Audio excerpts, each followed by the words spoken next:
So that was, well, this is, my apologies, this is practice log number 23, and that was Gold Rush.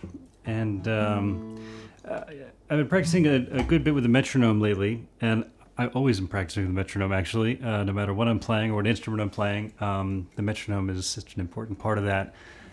But I kind of came across an interesting not revelation, but when you're practicing, you're just trying to maybe kind of discovering things that are hard to do and then working on them, right? That's what practicing is. And there's so many things I've done practicing the banjo that have been helpful and kind of successful. And some of those things are really comfortable, and then some of those things are still really hard. So that's what I practice, right? But the stuff that is that's comfortable, sometimes I take for granted that might be really challenging. So I was practicing some stuff with a metronome, and I realized that some of the stuff that I do with the metronome with the banjo that is now comfortable doesn't necessarily translate to the guitar. I think I have a decent sense of internal rhythm, feeling that, but then just the physicality of playing it is different. So here's what I mean. Often when I'm playing with a metronome, what I'm trying to play, 4-8 notes per click, right? So say I have it at 50 beats per minute. Let's say that's beat 1. 1, 2, 3, 4, 1, 2, 3, 4. And so my 8th note would be 8 notes per click, right?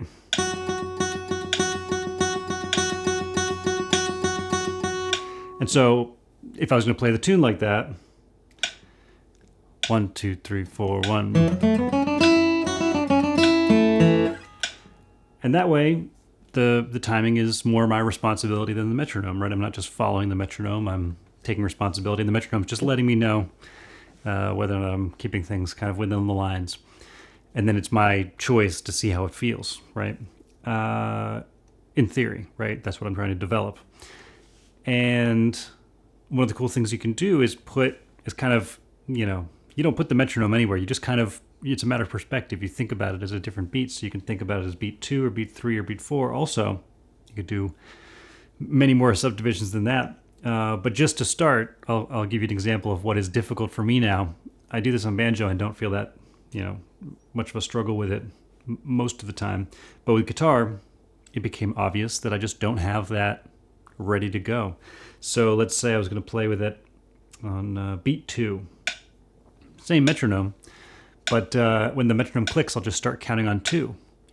2, 3, 4, 1, 2, 3, 4, 1, 2, 3, 4, 1, 2, 3, 4, 1, 2, 3, 4, 1, 2, 3, 4, 1.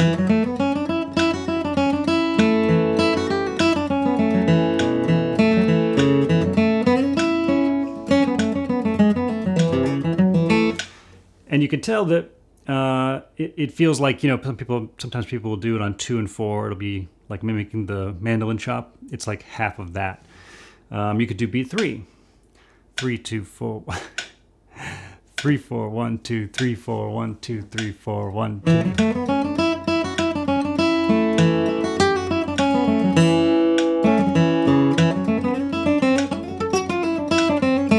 That one kind of feels like the like heavy backbeat thing, like you're getting that kind of extra backbeat just on 3, and it feels different, right? And the one I was doing at the beginning of this video, which is about as challenging as putting that on beat 2, is beat 4. 4, 1, 2, 3, 4, 1, 2, 3, 4, 1, 2, 3, 4, 1.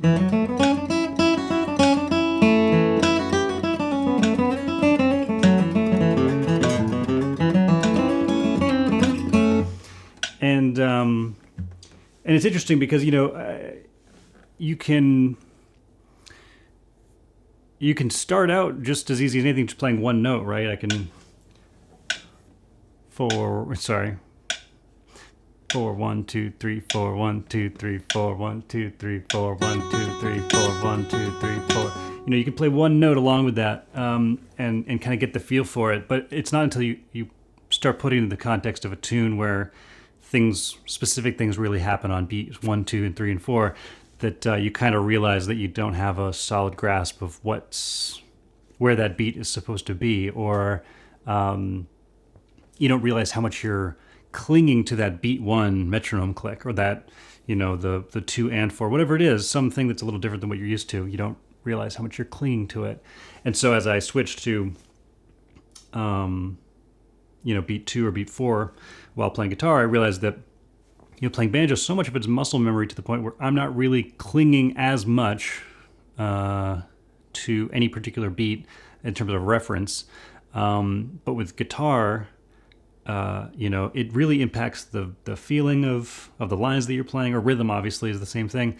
It really impacts the kind of momentum. Like, are you clinging to beat 1 in such a way that beat 1 is really strong, or any of the other beats are really strong, or is beat 1 really strong and everything else is a little wishy-washy, or, you know, it's a million different things all at once. But it's like you're just rooting out the thing. I know it doesn't feel super comfortable when I play at a certain tempo and try to just, make it feel good. I know it doesn't feel like the people that I listen to. So, this is kind of a method of rooting out what exactly it is that's kind of going wrong, or what I don't have control over, right? What I'm not making a choice about, what I don't have muscle memory with, that kind of thing. So it's a really fun way to practice that keeps it interesting, because it's your job, like you're getting a little bit of information from the metronome, but the rest of it's up to you. And so if things aren't going right, you just got to try something a little different. You got to focus a little more. You got to, it's easy to be frustrated with it if you think it's something you're trying to get past. But if you just think of it as like a recurring practice, just like a ritual, then it's super fun.